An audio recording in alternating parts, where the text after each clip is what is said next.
It is clear from Lucy Mack Smith's account that the Lord is very jealous of his treasure, in this case, the gold plates. He will not tolerate the slightest disobedience or misstep. This will likely be true of the future two elders as they retrieve the regalia. They will be given strict commandments concerning their care and use and will be expected to follow them to the letter.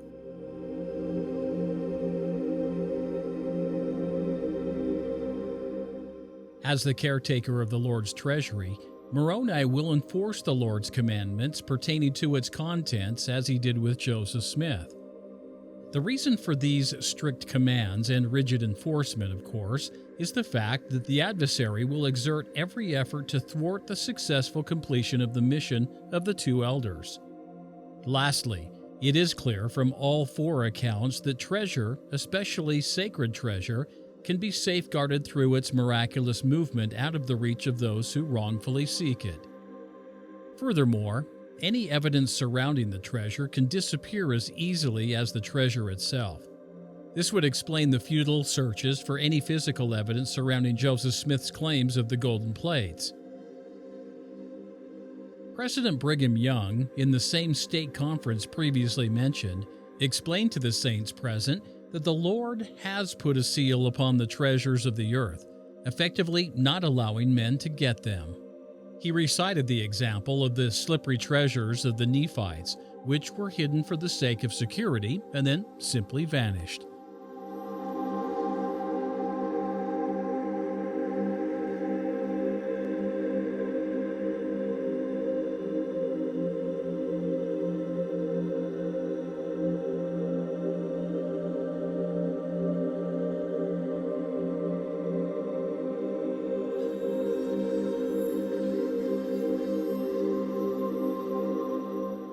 The Book of Mormon reference comes from the Book of Helaman.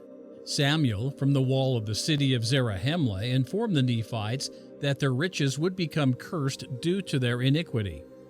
Their tools, swords, and other riches would slip away from them so that they could not find them.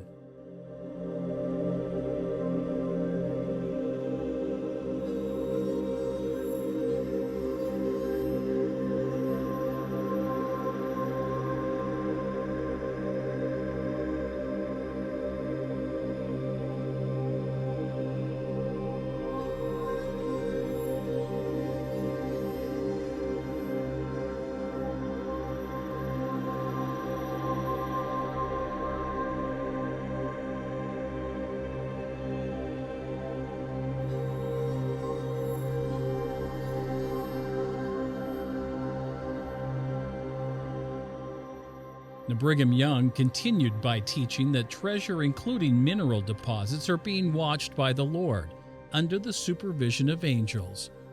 The treasures can be moved from one place on earth to another as easily as man can walk.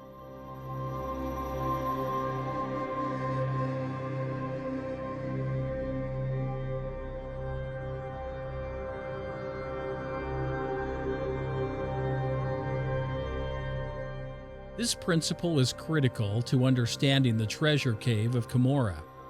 If the Lord and his angels can move treasure, whether mineral deposits or artifacts, such as the gold plates, anywhere on the globe at will, then we can draw the following conclusions. First, the treasure room found by Joseph Smith at the hill is not intrinsic to the hill. That is, it was not constructed or created there. Instead, it was moved there in order to give Joseph access. Second, the treasure room was moved from the hill after their purposes had been accomplished. Third, the treasure room will be or has been moved to the location necessary for easy access of the future two elders. President Young's statement also shed some light on the question of Book of Mormon geography. Though the hill where Joseph found the plates and the treasure room is called Cumorah, and has been since 1829, the church has no official position on its identity. Joseph, at least in his historical account, never named the hill. On the other hand, his mother claimed that Joseph did call the hill of Cumorah. Whatever the case, in the end it does not really matter if the hill is not the Cumorah of the Book of Mormon. Then the plates and regalia were moved there by the angel Moroni, who had charge. He did not need a wagon to do so. If the hill was the original Cumorah, then of course the treasure room need not have been moved. But this does not identify the hill's original position. Like the treasure room or any treasure, the hill itself could have just as easily been moved. As we know from the example of the brother of Jared and Mount Zerin, mountains can be and have been moved simply by commanding them to do so.